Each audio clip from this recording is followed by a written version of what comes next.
All right, so let's take a look at the hypotenuse-leg theorem, better known as the HL theorem. All right, so the hypotenuse or the HL theorem, it states that if the hypotenuse and leg of one right triangle is congruent to the hypotenuse and leg of another right triangle, then the two triangles are congruent. So remember, the hypotenuse is the side opposite the right angle. So on these two triangles, the hypotenuse is BC because it is the side opposite the right angle, and EF. It is the side opposite the right angle. The hypotenuse is also the longest side of a right triangle as well. The legs of a right triangle are the sides adjacent to the right angle.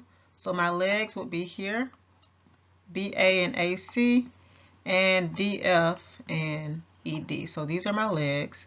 And so again, the hypotenuse-leg theorem states that if you have one right triangle that is congruent to the hypotenuse and leg of another right triangle, then the two triangles are congruent. So we have our right angle,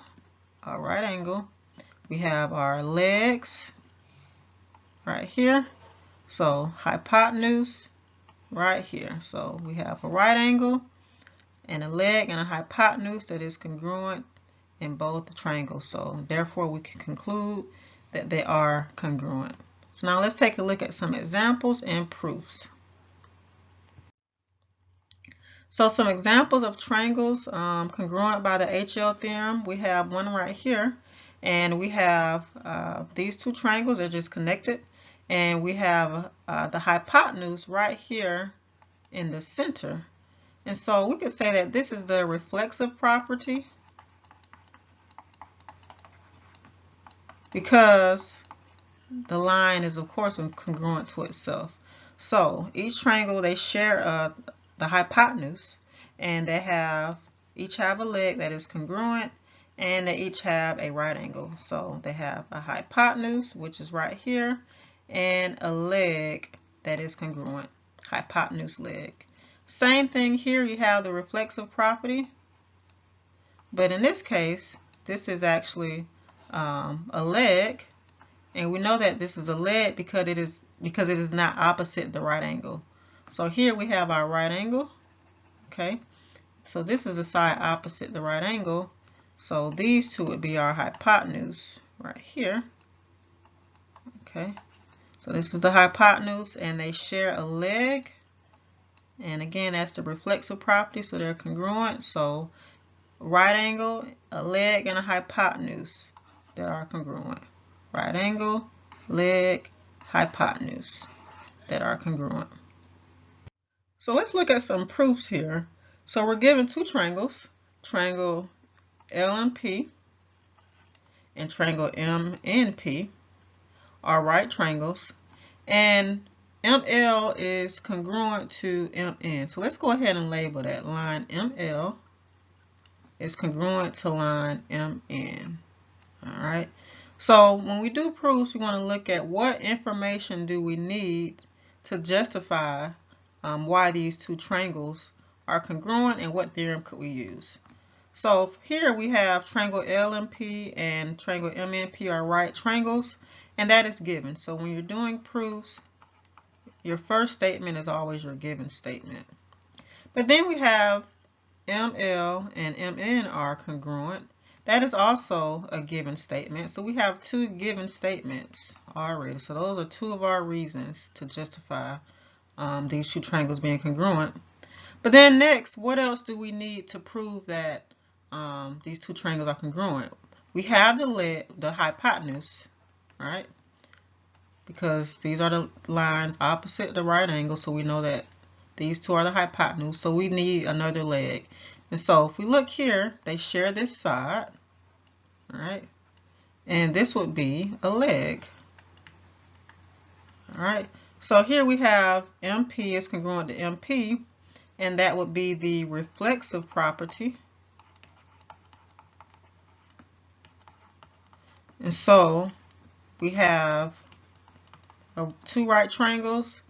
We have a congruent hypotenuse, and congruent legs. So we can therefore conclude that these two triangles are congruent by the HL theorem. That's simple. All right, so let's take a look at another one.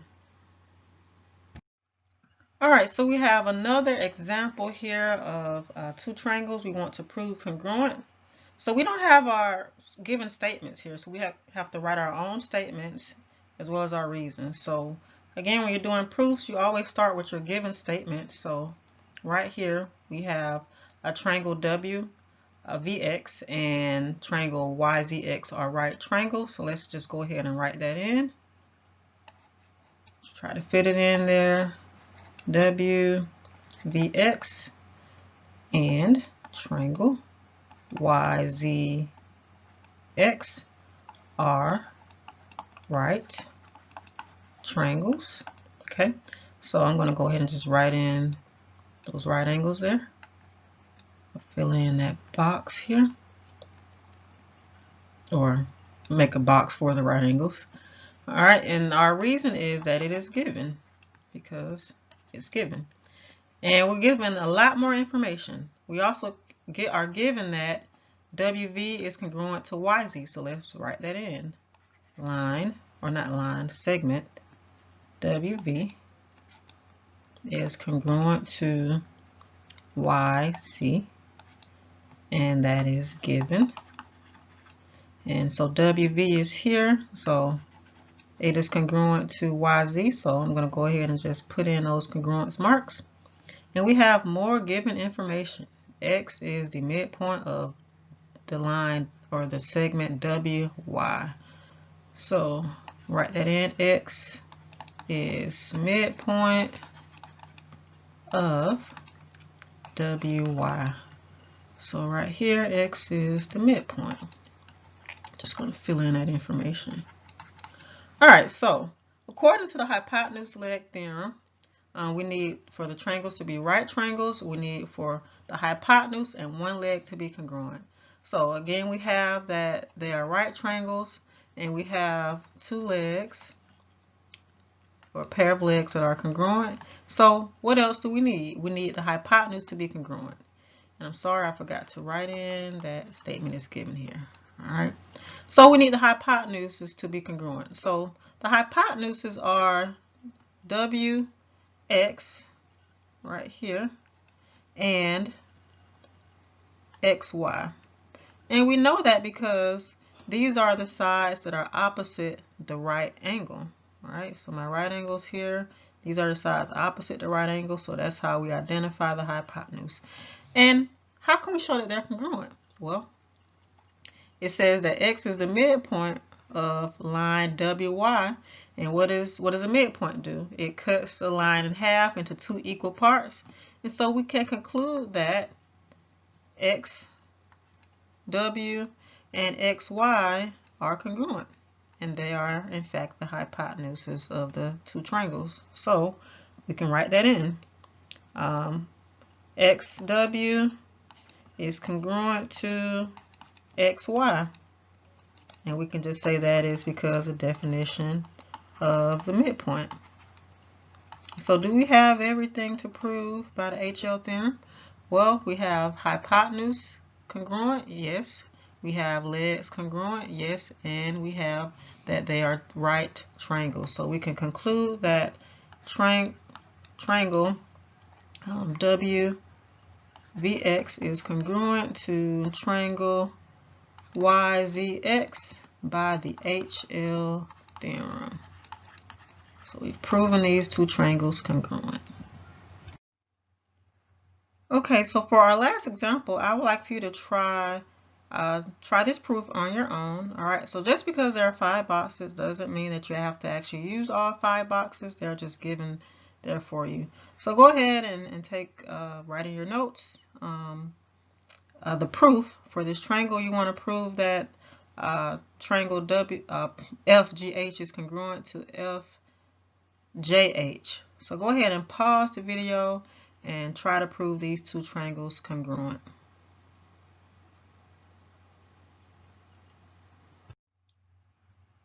Okay, so hopefully you got this proof correct. Our first two statements are given. All right. They are right triangles, so it tells us that right here, the right triangles. And GH is congruent to JH, so that was given information. And we can conclude that FH is congruent to itself, right? Because of the reflexive property. And so we have the hypotenuse and the leg that is congruent. And again, we know that FH is the hypotenuse because it is opposite the right angle. So last statement would be that the two triangles are congruent using the HL theorem. So hopefully you got this proof correct. Okay, so we've reached the end of our video. Hopefully you've learned and understand the hypotenuse-leg theorem. Some related videos are mentioned below or stated below. ASA, SSS, triangle congruence, mixed segment of triangles, and perpendicular bisectors of triangles are related videos. They are in the triangles and congruence playlist on Peach Pie. So if you need to review those items, go ahead and go to the playlist. And as always, please like, share, and subscribe. And I want to thank you for learning with me. And hopefully you enjoyed the lesson.